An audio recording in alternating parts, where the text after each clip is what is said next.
What's up, guys? My name is Jordan Johnson, and I am an Apex Racing Academy driver, also a Racing Prodigy P3 Championship driver, which has its first event coming up in NOLA this weekend in the Radical SR1. And we are back again with another track guide, this week at Oulton Park with the Mx-5 Cup car, which is being used in the Mx-5 Rookie Series, which is where you can qualify for a Racing Prodigy Golden ticket, which allows you to race in a real-life race car in the Racing Prodigy P3 Championship, and of course further on beyond. But a very tricky track here at Oulton Park, and one that we definitely want to get on top of. A lot of very tedious corners. So without further ado, let's get on board with a cockpit lap, and then we will go through from there.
Really strong lap here with a 150.716, very strong lap for sure. So we're going to take it back, and we're going to go through this corner by corner, see what we can find for y'all, and also go through some of the specifics that we are looking for throughout this video.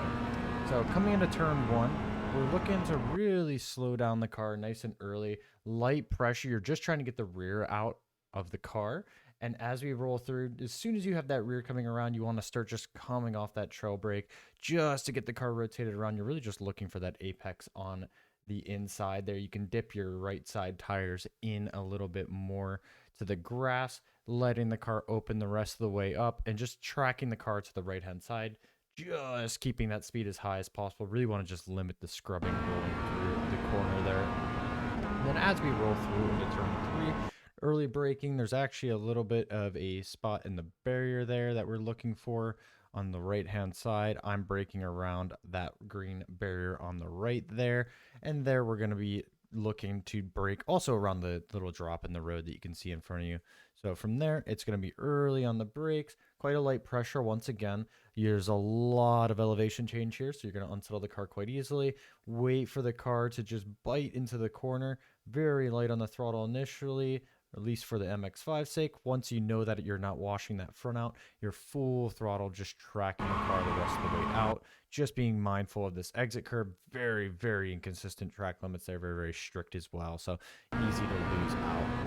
As we come into the left-hand bend of Island, we're going to be looking to turn in about that access road, turning in a very quick dip off of the throttle just to get the rear end around, back on the throttle just once you know you're not scrubbing through the corner anymore, and then looking for this little concrete patch on the right hand side, braking right as we reach up to that, getting the car settled down, opening up the corner. You can see the rear end moving around as we go down to the second gear.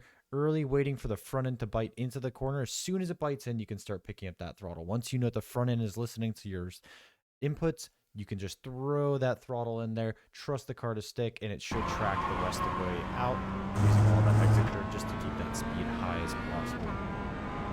Then coming into the first of our really tricky chicanes, I'm kind of turning in really early and braking by feel here, turning in a little bit before that marshal post and getting the car straight, braking as soon as I know I have the car straight, getting the car tipped in really aggressively as soon as I know the car lands off of this curb. You can see the car getting thrown around a lot, and then pick up the throttle very early to stabilize the car. As soon as you know you're not going to hit that inside barrier, you can see I'm modulating the throttle, really feeling out the car here, and then I'm sticking the throttle on once I know I've made that corner, driving the car out, straightest line possible, and then just let the car drift across track. Then rolling into the next chicane, really, really tricky braking zone. We're braking about halfway between the 50 and the 100-meter board. You're going to spot that braking maybe a hair before then. Only down one gear in the second gear. Getting the car turned in relatively late here. Really just trying to kiss up as close as possible to these barriers. Getting the car turned on throttle early. And then this entire section is based on your throttle management. So we're off just to get the car turned in, pick up that throttle once we know we hit that apex, and then manage the throttle through here. As we get the car turned in for the final right, I'm going to lift off that throttle a little bit more just to manage the rotation, and also because the rear will give out in this corner if you're too aggressive on the throttle carrying the speed through, and that's going to drag you out too far over this curb and you're going to lose some time.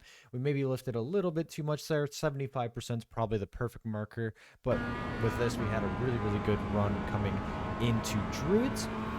Druids is our next double right-hander here, braking far earlier than you think you need to. Really, as this track kind of turns into the right, I'm starting to brake, getting the car in early, and then on the throttle well before. You could see we were actually very, very early on that throttle to try to get the car into the corner.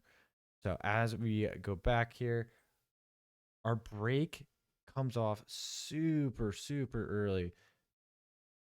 As soon as we kind of hit that change in asphalt, we have now come completely off the brake. You can see we're just about off that brake fully. Then picking up that throttle and just building it up. As soon as you know you can make the corner, you can drive that throttle the rest of the way through. A little bit too much curb usage, but we still get a good run through here, letting the car track all the way off all that curb, just keep it out of the dirt. And into our final corner here, there's actually a change in the asphalt. Almost looks like a weather stain, water stain as we enter the track. You can spot it right about there.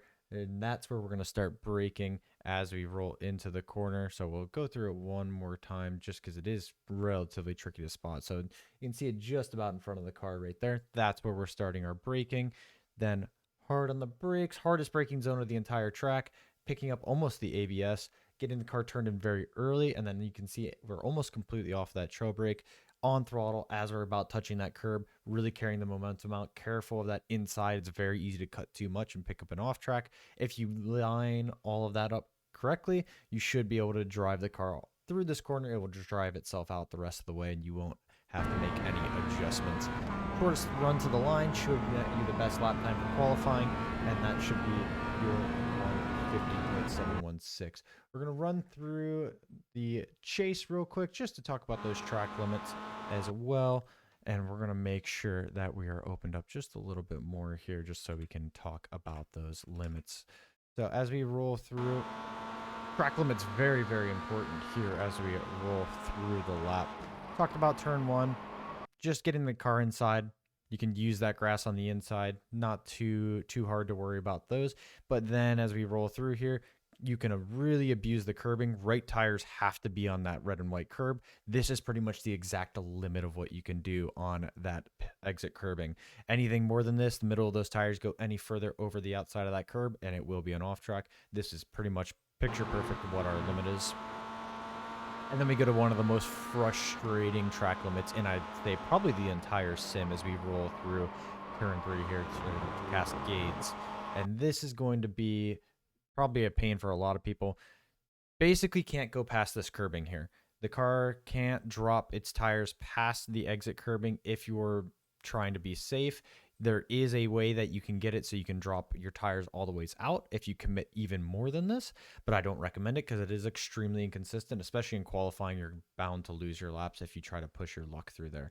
So I'd rather keep my tires just on the red curbs there. This keeps it safe. This makes sure I'm 100% in track. And even with a perfect run using the extra runoff, if you manage to make it with the no off track, I found in my experience you only gain about 3 to 4 hundredths depending how good your run is compared to a really good run and keeping it fully in track here. So I recommend just keeping it fully inside. Don't let the car run out onto that little astro concrete, grass concrete area because you're going to really cut yourself loose there. Coming through here, just make sure you open up all that internal service road, making sure the car is inside here. Don't touch that grass on the inside. Very, very easy to pick up an off track there, and it doesn't gain you any time. In fact, if anything, it slows you down. And then we don't really have much coming through here. Just keep the car hooked on that very inside of the curbing. That's going to net you a lot of time. Don't run out too wide to lose the car. And then coming through the first chicane, this is one of our really, really dangerous parts of the track. Not really off-track heavy, but you can still get them. This is pretty much the maximum that you're going to be able to take coming through the left-hander. You can see we are right up to the wall to the point our mirror should really be getting clipped off of the car. Getting the car turned in, you can see the car is getting juggled around.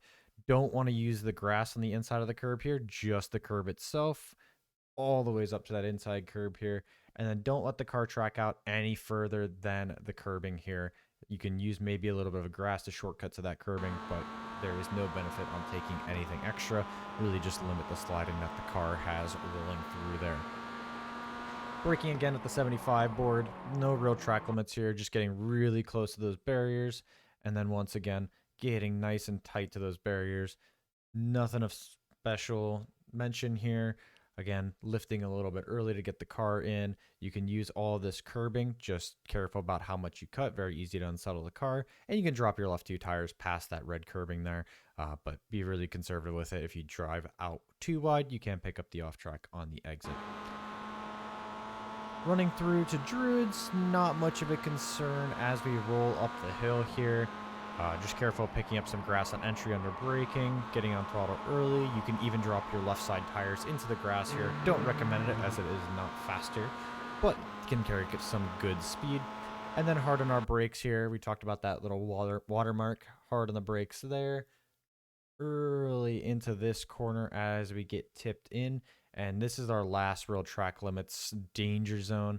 Rolling all the way to the inside here. You can see we are up on the very edge of the curbing there. If you go anything more than the inside edge of this curbing, you will get an off track pretty much automatically. This is about the exact limit of what you can get away with in the car. As we roll through, you take a little bit of grass on the way out, but you need to be making sure you're coming right off of that curb as soon as the car is going over the grass. Otherwise, you're going to get an off track on the inside there. Rolling all the ways out to the outside. Left tires on that red and white curb. Anything more and you're probably losing time. Then let the car drive all the way out. Again, shortest run to the line. And that should be your lap guide of Oulton Park. Best of luck this week, guys. Very, very tricky track out there, but can't wait to see some of the racing that results.